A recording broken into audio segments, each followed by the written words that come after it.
Advocate साथी और कुछ और आम आदमी हमारे साथ में थे। जो 3 बजे का हमने कॉल दी थी gate number 4 Patiala house court पर। वहाँ सारे लोग इकट्ठे हुए और हमारा प्रोग्राम बहुत सिंपल था कि वहाँ से हम मार्च करते हुए माननीय सुप्रीम कोर्ट के सामने जाएंगे और उनके वहाँ जाकर ईवीएम मशीन्स का डेमोन्स्ट्रेशन दिखाएंगे, जो हमने पहले 6 जनवरी को जंतर मंतर पर दिखाया था। और उसके लिए गुजरात से हमारे जो साथी हैं अतुल पटेल जी, पवन जी, वो आए हुए हैं और उनके साथी जिन्होंने उन्हें भेजा है राहुल भाई, चिमन भाई मेहता, वो हमारे साथी। तो हमारा केवल इतना सा प्रोग्राम था, लेकिन पुलिस ने हमें ज़बरदस्ती रोका और पुलिस ने कहा कि धारा 144 लगी है। जब हमने कहा कि भाई धारा 144 लगी है तो उसका आदेश दिखाओ, हमें कोई आदेश पुलिस ने नहीं दिखाया। हमने बार बार रिक्वेस्ट की कि अगर कोई ऐसा आदेश है सरकार का, क्योंकि ये देश अभी तक संविधान से चलता है, इस देश में लोकतंत्र है और इस देश के हर नागरिक को शांतिपूर्वक तरीके से अपनी बात कहने का, प्रदर्शन करने का पूरा अधिकार है। अनुच्छेद 19 और अनुच्छेद 21 के तहत यह हमें अधिकार है। हम उसी के तहत अपनी बात कहने जा रहे थे, ईवीएम को डेमोन्स्ट्रेट करने जा रहे थे वहाँ सुप्रीम कोर्ट। लेकिन पुलिस ने बहुत भारी बल पुलिस का तैनात था और हमें ज़बरदस्ती हमें रोका। और रोकने के बाद जब 144 का नोटिस नहीं दिखाया तो उन्होंने कहा कि भाई आप जो ये सुप्रीम कोर्ट से हमें सूचना आई है, सुप्रीम कोर्ट से हमें आदेश आया है कि इन लोगों को सुप्रीम कोर्ट नहीं पहुंचने दिया जाए, ये पुलिस ने हमें कहा। तो हमने कहा कि भाई अगर वो आदेश भी है तो वो आदेश भी दिखाओ कि सुप्रीम कोर्ट ने ऐसा कहा कि आपको पहुंचने नहीं दिया जाएगा। वो आदेश भी नहीं दिखाया। फिर पुलिस कहती है कि आपको मालूम नहीं है कि इसकी गाइडलाइंस हैं कि कैसे प्रदर्शन होगा, कौन करेगा, क्या होगा। मतलब वो हम वकीलों को बता रहे हैं कि कैसे प्रदर्शन होगा, उसका अधिकार किसको है, किसको नहीं है। जबकि पुलिस को परमिशन देने का या परमिशन न देने का कोई अधिकार नहीं है, न कानून में न संविधान में। और कोई भी व्यक्ति जब प्रदर्शन करता है, अपनी बात रखता है, उसको केवल पुलिस को सूचना देनी होती है ताकि लॉ एंड ऑर्डर की सिचुएशन ठीक तरीके से मेंटेन करे, जिसकी जिम्मेदारी पुलिस की है। कोई अधिकार पुलिस को परमिशन देने का नहीं है। खैर, जब उन्होंने नोटिस की बात की तो हमने कहा भाई कहाँ है वो भी सारी चीज़ दिखाओ। कुछ नहीं दिखाया।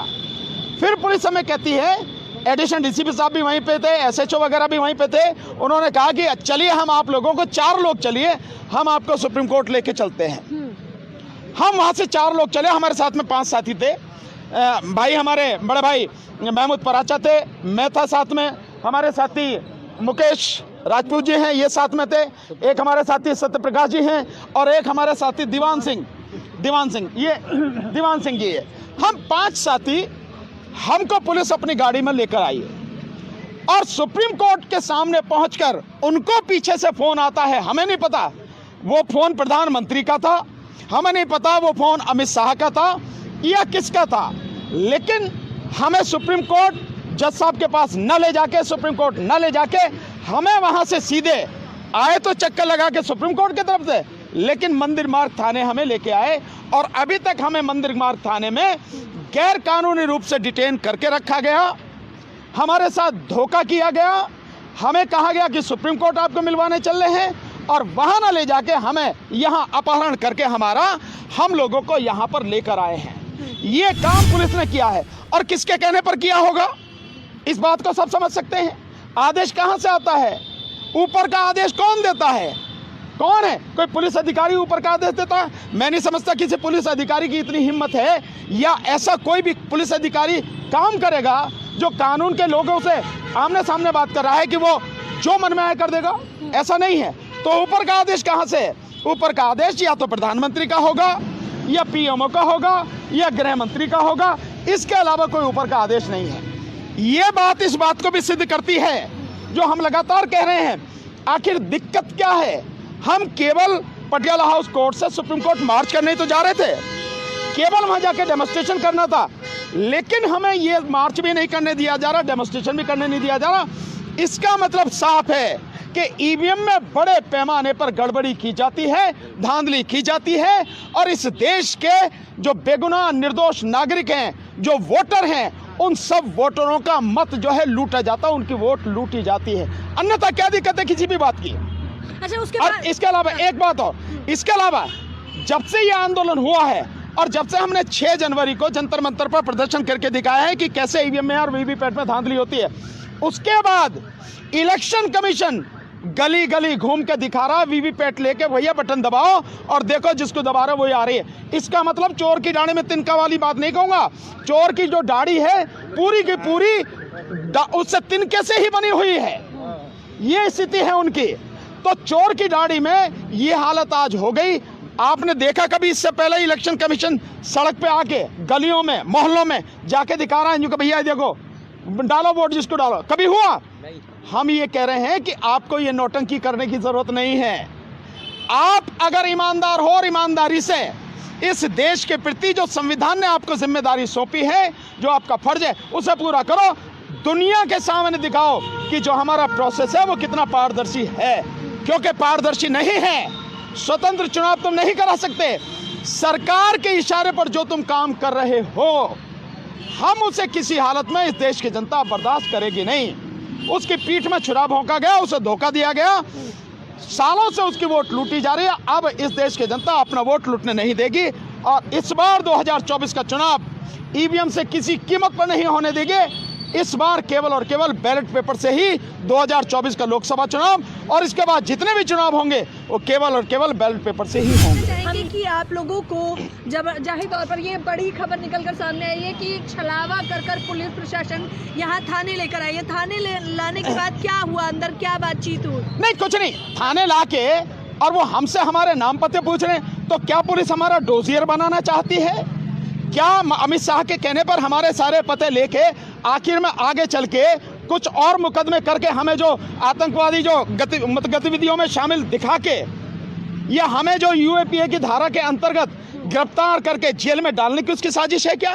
क्या जिस तरह से इस कानूनों में संशोधन करके सीआरपीसी में, आईपीसी में और एविडेंस एक्ट में करके इस देश को पुलिस राज बना दिया जा रहा है, क्या उसके तहत हम सारे के सारे लोगों को जो देश की आवाज़ उठा रहे हैं, देश की जनता की आवाज़ उठा रहे हैं, न्याय की आवाज़ उठा रहे हैं, उनका सारा डोजियर बना के एक अपराधी घोषित करने की साजिश है? और उसके बाद में क्या हमारा एनकाउंटर किया जाएगा?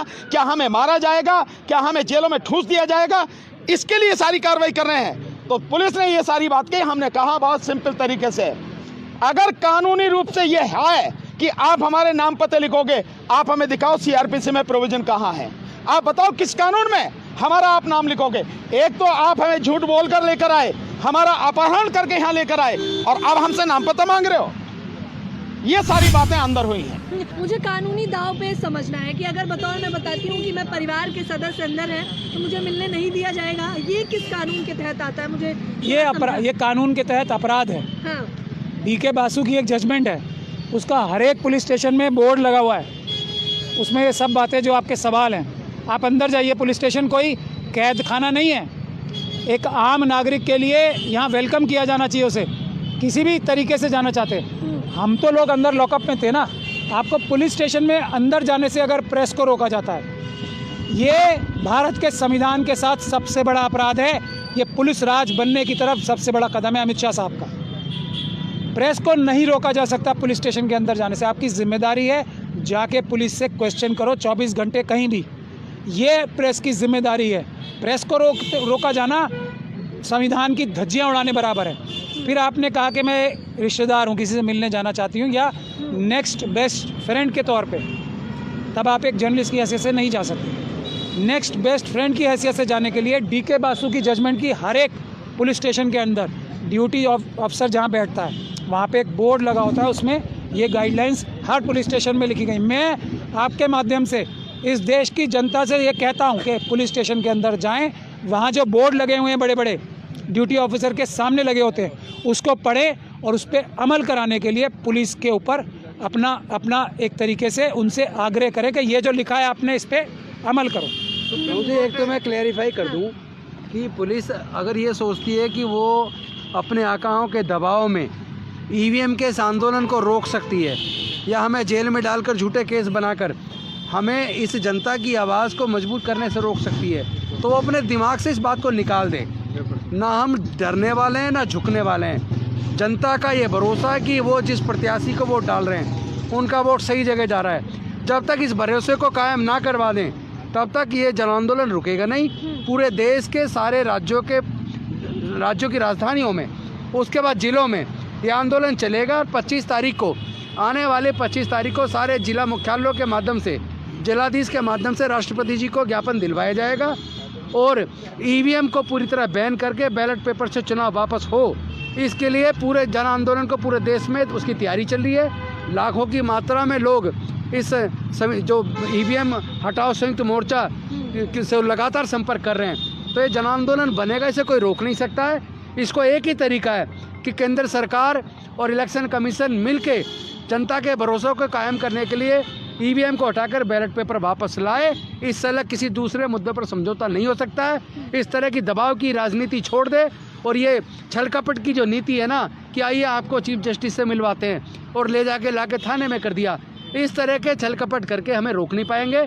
और ज़्यादा अगर कानून को तोड़ेंगे तो जिस तरह का सलूक एक्यूज के साथ कानून करता है उसी तरह का सलूक अगर पुलिस के वरिष्ठ अधिकारी भी कानून तोड़ के करेंगे, उनके खिलाफ भी हम लोग को मुकदमा डाल के वही सलूक जो कानून अपराधी के साथ करता है, इस तरह का अपराध अगर पुलिस के वरिष्ठ अधिकारी करेंगे उनको भी झेलना पड़ेगा। अच्छा, अंदर जाने नहीं दिया जा रहा था बाकायदा। हालांकि मैंने ये कहा कि माइक वगैरह लेकर हम नहीं जाएंगे, हम सिर्फ परिवार के रूप में मिलने जाना चाहते हैं, तो मिलने तक नहीं। महमूद प्राचा जी से जब मेरी लास्ट बात हुई थी तो आप बातचीत कर रहे थे और फिर आपको सुप्रीम कोर्ट बताकर लाया गया। हमें अंदर तक नहीं जाने दिया जा रहा था परिवार का बोलने के बाद भी। देखिए, चोर चोरी कैसे करता है पर्देदारी में, सबके सामने तो चोरी नहीं हो सकती ना। आज एक बात फिर हमने पूरी देश की जनता के आह्वान पे जो हम काम कर रहे हैं, हमने फिर एक साबित कर दी है बात कि अभी सीनियर आईपीएस ऑफिसर ने, एक आईपीएस ऑफिसर जो डीसीपी हैं, उन्होंने अपने बाकी अधिकारियों के साथ, सीनियर पुलिस ऑफिसर्स के साथ मिलकर हमें क्या छलावा किया, क्या चीटिंग की हमारे साथ, कि आपको सुप्रीम कोर्ट के जजेस से मिलवाया जाएगा, वो आपसे मिलना चाहते हैं और 4 आदमी आप हमारे साथ चलो। ये सब पूरी दुनिया के सामने हुई है बात। आप लोगों की ईमानदार पत्रकारों ने इसे रिकॉर्ड भी किया है।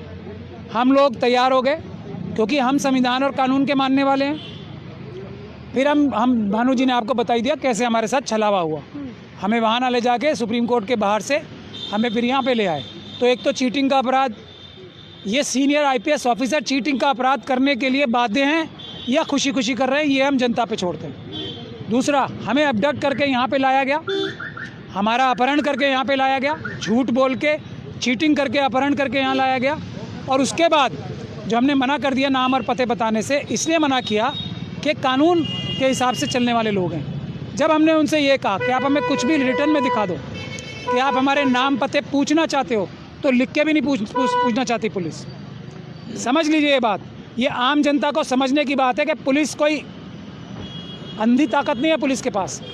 पुलिस से डरने की आवश्यकता नहीं है, कानून का पालन करने की आवश्यकता है, पुलिस से डरने की आवश्यकता।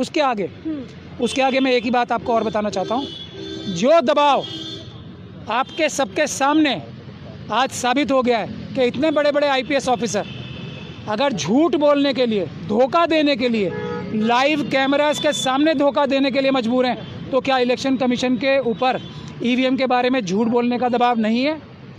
आज ये बात फिर प्रत्यक्ष क्या किम प्रमाणम एक बार फिर साबित हो गई।